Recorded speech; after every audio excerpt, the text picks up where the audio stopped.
place like that with notoriously loud fans and a decent team? I don't really think there are any new challenges that we're facing this week. We're tried and true. We've been through the ringer with loud teams, with big crowds, giant atmospheres. I think all we need to do this week is just be who we are. What was the loudest place you've ever played?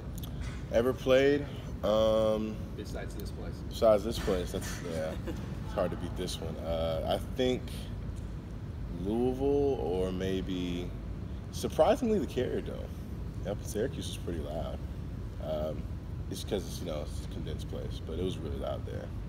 Tremayne, Coach told us that your offensive MVP on Saturday, with all the big plays that were made in that game. How special was that for you? It's pretty special. I feel like it was kind of just a byproduct of being on a great offensive line, having great, players with me. It was a really good game plan, and I just executed it to the best of my ability, and good things happen when you follow the plan.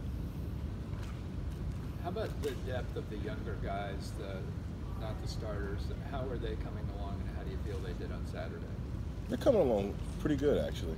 There was a few hiccups and some, I guess, like protections, but once all that got sorted out, and they just kind of went out there and played and got the calls, and they really cut it loose. They were actually, stepping it up a level from where we were. And seeing that was actually really rewarding and refreshing, because we knew that, all right, they can come in and they can change the pace for us. What stands out to you about A&M's defensive line? They're a bunch of older guys. They're physical. They got good speed and good strength on the edge. They're a bunch of tried and true guys. They're definitely veterans in all sense of the word. And it's gonna be a good game. Dabo kind of said it was almost like a second opener, because you kind of have to analyze their film from last week, and also maybe some of the other things that people in the past have done at other places. How do you change that approach when it comes to preparing for them? Well, it's definitely a different kind of opener, because there's not much film you can go off of. They're definitely kind of a new team, considering all the new pieces they have. You still got to look at the old personnel, but you got to look at where coaches came from, what kind of systems do they run, what kind of schemes.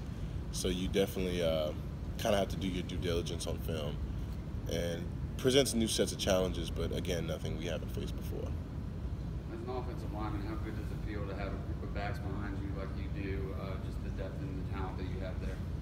Well, I think we should be asking them the question, how does it feel to have such a deep group of linemen? But honestly, it's really it's rewarding, because you know that if you do your job and you hit the spots you need to hit, you take out the people, then you're just going to be rewarded. It's going to be rewarded with a big gain, a physical run, really fighting mentality, and you know that if I hit all the cues I need to, we're going to be successful.